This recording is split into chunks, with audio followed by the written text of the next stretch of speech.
lot of times when we have a specific piece of communication that we need to do, we run over and we open up PowerPoint and we just start to think linearly. We are like, okay, slide one, slide this. I'm going to go grab 6 slides over here, 2 from this deck, and we Frankenstein this thing together and we jump up and then we present. And we think that that's effective communication, and it's not. In reality, what you need to do is think about your audience, just obsess about the audience, and then think about stories and ways that you can make a heart-to-heart connection with them. Think through what the one big idea is you want to convey, and then you build all the content around that.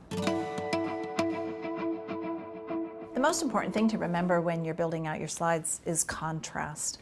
You need to prioritize for the audience the order in which they're to process your information. So you got to think about how their eye is going to flow across the information. What's the most dominant thing? So what's primary, what's secondary, what's tertiary information?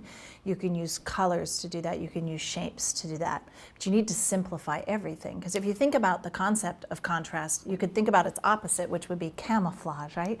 Right now in slide decks, everything looks the same. There's not one dominant thing and there's not everything else secondary to that. So if you think about camouflage and you look at every slide as if you're trying to minimize the amount of camouflage to your idea, you can actually find that one key thing that you're trying to do and just amplify that by using a big contrasting color or making a really minimal color palette and making that one thing pop out.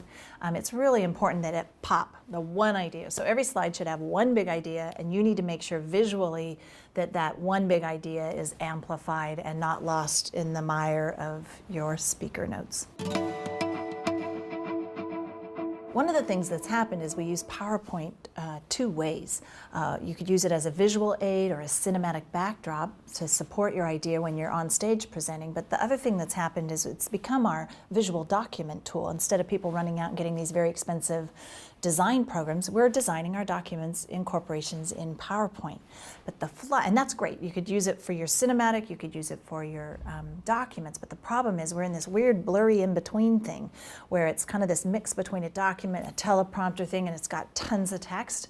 And then what happens is you show up to an audience, you turn your back to the audience, and you're hosting a read-along.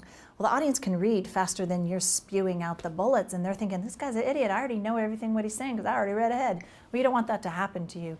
So you want to make sure you're either using it as a visual aid or as a document. If you're choosing to put a ton of words on it and you're choosing to use it as a document, distribute it as a document, talk about it as if it's a document, but don't stand up and present your documents to an audience.